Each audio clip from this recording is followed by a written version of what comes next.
गुंदल साहब पेरिस आए हो, की महसूस किया जे? पेरिस आए हैं भाई,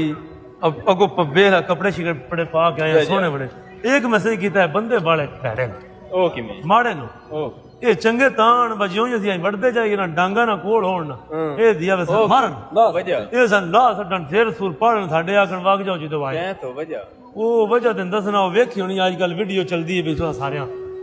ਪਾਕਿਸਤਾਨ ਉਹ ਪਤਾ ਦੋ ਤਰੇ ਬੀਬੀਆਂ ਗਈਆਂ ਆਹੋ ਫੈਮਿਲੀ ਗਈ ਮੁਲਕ ਕੋਲ ਬਣੇ ਹੋਏ ਆ ਬਿਲਕੁਲ ਬਿਲਕੁਲ ਹੈ ਬਾ ਕੁੜੀਆਂ ਵਾਲੀ ਹਾਂ ਬਾ ਕੋਈ ਦਾਣਾ ਤੇ ਯਾਰ ਵੇਖ ਲਓ ਅਸੀਂ ਇਹਨਾਂ ਦੇ ਮੁਲਕ ਚੋਂ ਫਿਰਨੇ ਆ ਪੈ ਅਸੀਂ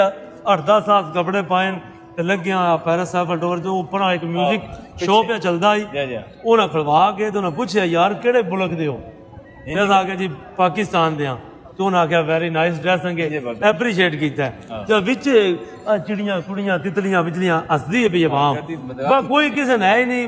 नफरत ही कोई नहीं टेंशन ही नहीं तुसी वो अल्लाह दे बंदे जो कोई बंदा भलेखे वड़ बंद है तुसी वो नहीं कर छड्डदे हो मुल्क दी मिट्टी पलीत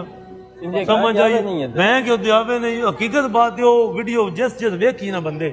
कसम खुदा दी रूह काम जांदी यार कोई इंज जिवें कोल मनिया जा हल्के कुत्ते होने विचकार कोई बकरी लेला नहीं होंदा वो इन जो मतलब जो डरे हुए रोंदे पे उत्ते अथरू यार कोई अल्लाह दा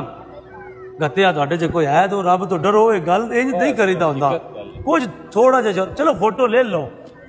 उत्थे जेड़ा बंदा ओहदे वास्ते गोरियां मेमा ठीक है फोटो फटे ले लो भी खुश होंदे ओढ़दे ही नहीं अज तक किसी ने आखी ना फोटो आने 2 बार ले लो एक गल है